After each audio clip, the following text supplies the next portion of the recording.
الله أكبر الله أكبر الله أكبر الله أكبر الله أكبر الله أكبر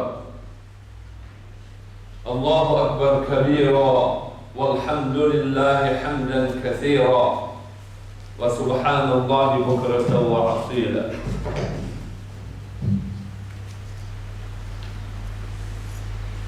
الحمد لله رب العالمين والصلاة والسلام على أشرف المرسلين سيدنا ونبينا وشفيعنا وحبيبنا وطبيبنا ومولانا محمد صلى الله تعالى عليه وسلم وعلى آله وأصحابه أجمعين.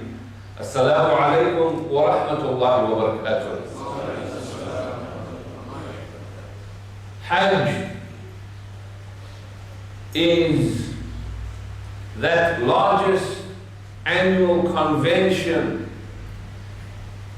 of faith, of Iman, where millions of believers, millions of Muslims gather on the Holy Land, and in the Holy Land they merge as streams of devotees from every corner of the earth to become part of the sea of humanity of believers, spiritually and physically swirling and moving around in human waves around the Baytullah.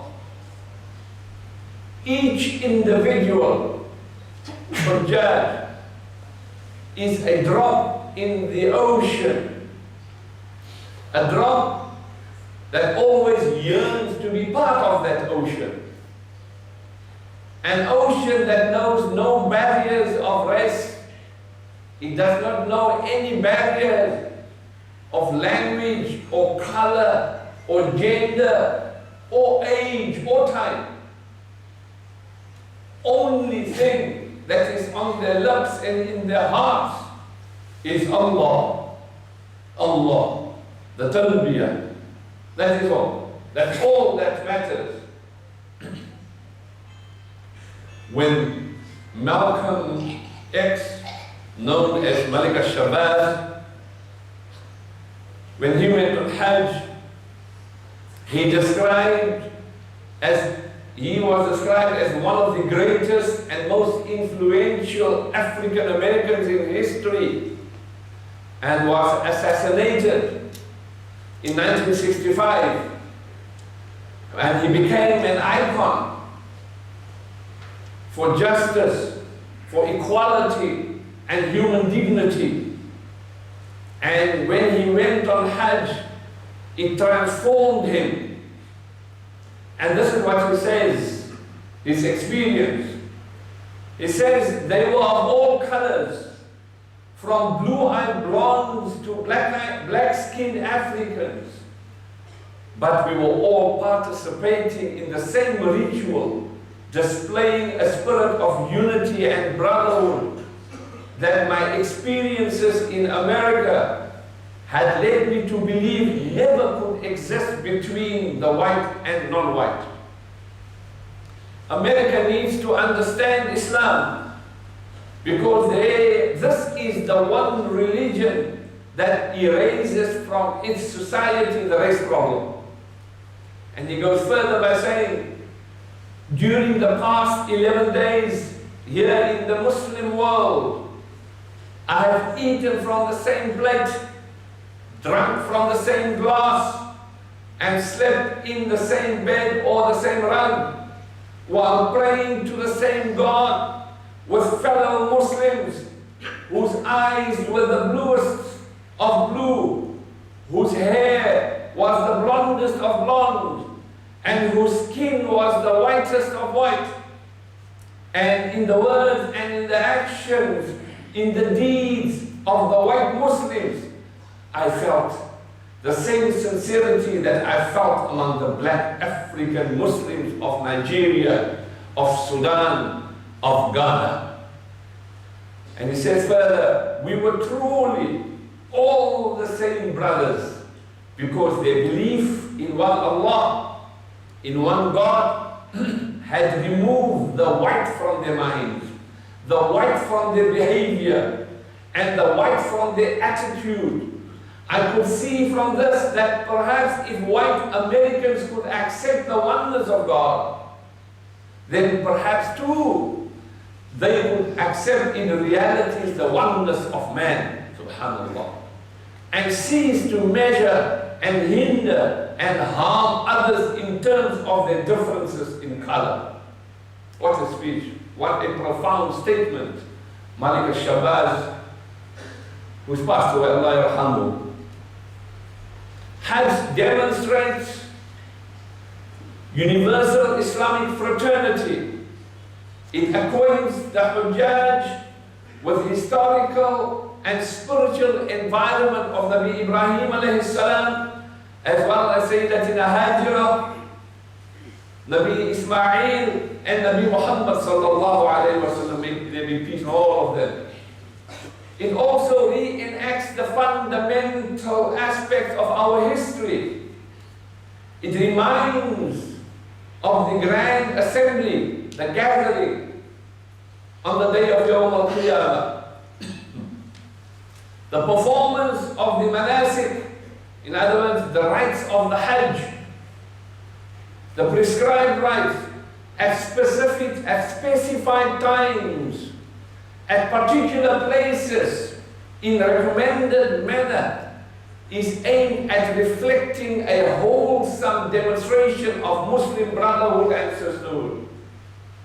It familiarizes the Muslim, the pilgrim, with historic, spiritual, and physical environment of Nabi Adam and Sayyidatina Hawa alayhi salam, of Ibrahim alayhi salam, of Ismail and Hajira alayhi salam, and Nabi Muhammad sallallahu alayhi wa sallam.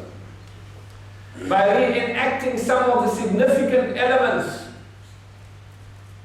by reenacting some of the significant moments and aspects of the best of our history. In other words, Sayyidina Hajira alayhi salam, the running in search for water, Nabi Ibrahim alayhi salam's sacrifice, willingness to sacrifice his son, and his obedient son Ismail alayhi salam. And or Nabi Ibrahim alayhi salam's pelting of the shaitan. Thereby symbolically he declares war on evil. All this identifies us with the best of our past and the lessons we need to learn from our great legacy. All of these dimensions of Hajj are to be realized by those Hujjaj, by those pilgrims, these coming days, especially that they have coming from Arafat, from Muzdalifah. Today they are probably busy with Tawaf al-Ifadah. And we will be celebrating with them the manasik, or the prescribed rites of Ibrahim and Hajira and Ismail alayhi salam, and as shown to us by Nabi Muhammad sallallahu alayhi wa sallam. These religious acts that are prescribed upon us, and at prescribed times, at particular places, and in a specific manner, where each act at each place has a purpose and serves as a reminder to the mindful, lesson to the heedful, exaltation to the faithful, instruction to the dutiful, a source of reflection to the wise. Allah says in the Quran, وَمَنْ أَحْسَنُ دِينًا مِمَّنْ أَسْلَمَ وَجْهَهُ لِلَّهِ وَهُوَ مُحْسِنٌ وَاتَّبَعَ مِلَّةَ إِبْرَاهِيمَ حَنِيفًا وَاتَّخَذَ اللَّهُ إِبْرَاهِيمَ خَلِيلًا. Who can be better in Iman than one who submits his whole self to Allah, does good and follows the way of Ibrahim, the true in Iman, the true in faith. For Allah did take Ibrahim for a friend. We remember these days Nabi Ibrahim alayhi salatu wasalam's debate, respectful debate with his unbelieving father. Recorded in the Quran, he says, إِذْ قَالَ لِأَبِيهِ يَا أَبَتِ لِمَ تَعْبُدُ مَا لَا يَسْمَعُ وَلَا يُبْصِرُ وَلَا يُغْنِي عَنْكَ شَيْئًا. When he said to his father, "Oh my father, why do you worship that which hears not, sees not, and cannot help you or avail you in anything?" يَا أَبَتِ إِنِّي قَدْ جَاءَنِي مِنَ الْعِلْمِ مَا لَمْ يَأْتِكَ فَاتَّبِعْنِي أَهْدِكَ صِرَاطًا سَوِيًّا. He says, "Oh my father, verily, there has come to me of knowledge that which came not unto you. So follow me, I will guide you to a straight path." And he goes further by saying, as the Quran says, "Ya abati, la ta'budi ash-shaytan, inna ash-shaytana kana lir-rahmani 'asiyya." He said, "Oh my father, worship not shaitan. Verily shaitan has been a rebel against the most gracious." He says, "Ya abati, inni akhafu an yamassaka 'adabun min ar-rahman fatakuna lish-shaytan waliya." Oh my father, verily I fear lest a torment from the most gracious Allah should overtake you, so that you become a companion of shaitan. Let's look at the talk, the beautiful adab that Nabi Ibrahim alayhi salam is speaking to his father, despite him being a kafir, despite him being an unbeliever. His father says, قَالَ أَرَاغِبٌ أَنْتَ عَنْ آلِهَتِي يَا إِبْرَاهِيمُ لَئِنْ لَمْ تَنْتَهِ لَأَرْجُمَنَّكَ وَهْجُرْنِي مَلِيًّا. The father says, he said, "Do you reject my gods? O Ibrahim, if you do not stop this, I will indeed stone you. So get away from me." That's what's the response. And Ibrahim alayhi salam says, قَالَ سَلَامٌ عَلَيْكَ سَأَسْتَغْفِرُ لَكَ رَبِّي إِنَّهُ كَانَ بِي حَفِيًّا. Ibrahim says, alayhi salam, "Peace be on you. I will ask forgiveness of my Lord for you. Verily he is unto me ever most gracious." Subhanallah. That is one conversation we pick up in the Quran. The other beautiful conversation is his loving relationship with his son. It's a timeless moment in the history, and it's an example of excellence between father and son. And here it's recorded in the Quran where Allah says, فَلَمَّا بَلَغَ مَعَهُ السَّعْيَ قَالَ يَا بُنَيَّ إِنِّي أَرَى فِي الْمَنَامِ أَنِّي أَذْبَحُكَ فَانظُرْ مَاذَا تَرَى. And when his son was old enough, baligh in other words, enough to walk with him, he said, "Oh my son, I have seen in a dream that I'm slaughtering you." In other words, offering you in sacrifice to Allah. So what do you think about this? قال, look at the most mature response. قال يا أبت افعل ما تؤمر ستجدني إن شاء الله من الصابرين. He said, "Oh my father, do that which you are commanded. Inshallah, if Allah wills, you shall find me of the patient ones." Subhanallah. Ya Allah. And as you know, history recorded, as he was about to slaughter, sacrifice Ismail alayhi salam, Allah accepted his test. And what he did came from his heart. And Allah substituted the ram or the sheep in his place. And of course, as you know, as Jibreel alayhi salatu wasalam came لما أنزل جبريل عليه السلام وهو قال الله أكبر الله أكبر الله أكبر. And of course, on hearing him say Jibreel alayhi salam was the sheep, Ibrahim alayhi salam responded, La ilaha illallah wallahu akbar. And of course, Ismail alayhi salam responded to all that, Allahu akbar wa lillahil hamd. Subhanallah. What a moment, my dear brothers. What a moment, my dear sisters. Hence, we are urged, we are asked strongly, especially if we can afford it, to make the Qurban today, tomorrow, the day thereafter, until the time period ends before Maghrib. Do it. And we find today, unfortunately, because of laziness, we will just give off and let somebody else do it. The ritual, the sunnah that we are missing here is the actual slaughtering yourself. If you're unable to do it, then witness your slaughtering. This is how Nabi alayhi salatu wasalam told Sayyidina Fatima. He said, come Fatima, radiallahu anha. He says, come and witness as the blood drops and cleanses you.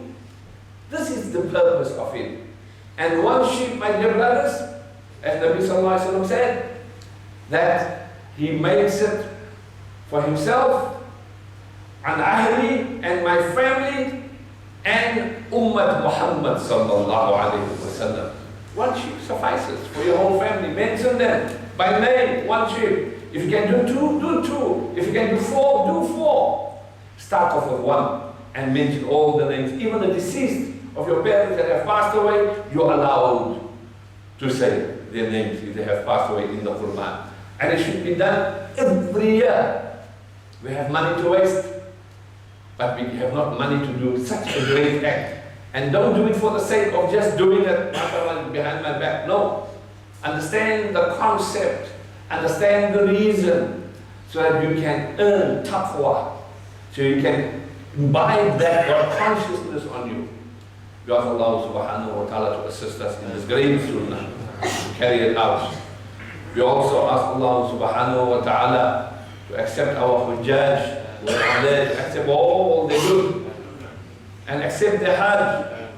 We also ask Allah subhanahu wa ta'ala for those who are unable to go, due to for whatever reason, and they had the heart and they had the money, but because they were kept behind for some reason, or they were kept behind because they had to give the money to their son or their daughter, they had to get married, or they gave it to a poor person, because that was more important or more at the time. And I remind you of a personality, Abdullah bin Mubarak, and I mentioned this, radiallahu anhu, was in the time of Imam Abu Hanifa, when he went on Hajj. As he went, he saw a woman sitting and plucking the feathers of a duck. And he says to this woman, "Oh woman, is this halal or is this maitah? Is this carrion?" And she answers, "This is carrion, it's maitah, dead meat that I've just picked up from the rubbish." And Abdullah bin Mubarak says, "It's not permitted for you to eat this. Get away." The woman says, "Leave me alone. Get away." A conversation goes through between them. Eventually, Abdullah bin Mubarak radiallahu anhu says, "Where do you stay?" And she gives a particular address belonging to a particular clan, in a particular village. And they part ways. Abdullah bin Mubarak radiallahu anhu is on his way for Hajj, and he seeks and looks for this woman's village and house and knocks on the door and asks permission for the woman to open up your door. And he takes his camel or his horse, whatever he had, laden with goods, and he says, "All this is yours." And he walks away. He goes away and he goes home and he hides himself in anticipation for when the Hujjaj come back, because he doesn't want to be known. And eventually when the Hujjaj come back, He said, how was your Hajj? They asked him. Sayyidina Abdullah, how was your Hajj? He says, I was sick, I did not go. Look at the humility. I was sick, and that's why I was hiding, and you did not see me. So a man comes up, I've just come from Hajj. I met you there, and I gave you my bag, and you took it to the hotel. Another man comes forward, and he says, but you did this for me, and you greeted me. Another man comes forward, he says, but I gave you this, and you did this task for me. And this went on, and it went on. And Abdullah bin Mubarak radiallahu anhu says, I was not there, I was sick. And off he goes. Sayyidina Abdullah bin Mubarak goes to sleep. And he hears this voice. He says, Abdullah, rejoice. Allah accepted your sadaqah. And He sent a malaika in your form to perform your Hajj. Subhanallah. And I hope and I pray for those who were left behind because of whatever reasons, with your good heart, may Allah in His infinite mercy have replaced you with a malaika to perform your Hajj. Ya Arhamar Rahim. And make niyyah, because the greatest journey that you can ever undertake is for Hajj. فَلْيُعَجِّلْ Hasten, says the hadith. Hasten, don't waste your time on things that is going to waste your money and your life, because there will come a time that you won't have any more energy or youth or money to perform it. Don't look back and don't waste your time. May Allah in His infinite mercy again bring our hujjaj back to our shores safely, and may they also be an inspiration to us for those who have not been there as well as those who have been there. May Allah also in this particular day accept all our a'mal that we have done in the first 10 days of Dhul Hijjah. These are huge days. Don't mess it up, young ones, by going out to places and doing wrong things today. No. These are great days and great moments of Hajj. We ask Allah subhanahu wa ta'ala for our parents that have passed away. Allah will Jannatul Firdaus. Allah will enlighten their qubur. I say this every year. Make special dua for my father who also passed away on this particular day of Hajj. May Allah accept him and all those open the doors of Jannah for them. We also make dua for our students that are busy with matric and will probably finish with matric. May Allah give them a good result. May Allah open doors for them so that they can open up new avenues for their careers, inshallah.